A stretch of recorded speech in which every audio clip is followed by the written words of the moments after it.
Parce que quand on a beaucoup d'argent, on veut recruter des superstars, mais ces superstars, souvent, elles sont superstars sur le papier, parce que dès qu'elles arrivent dans l'entreprise, on recrute des gens presque pour leur savoir-faire plutôt que leur savoir-être.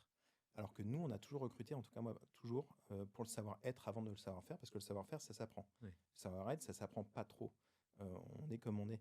Et je pense que là, c'était un piège enfin, qui s'est passé, un peu impulsé par les fonds d'investissement aussi. Ok. Et on s'est dit, bah non, la valeur de la boîte, en fait, c'est nous. Donc on s'est battu pour revenir sur l'équipe dirigeante Ouais. avec nos fonctions. Ok. Et là, tout de suite, ça se passe mieux. Ok.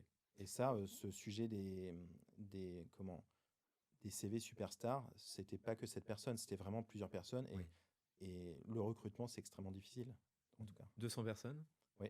C'était le côté gestion, management de ces ressources humaines était un aspect compliqué du Ouais, business. ouais, en fait, ce qui est compliqué, c'est l'international, surtout. Parce que le noyau était à Paris. On avait des équipes à Madrid, à Singapour, à Tokyo. Ouais.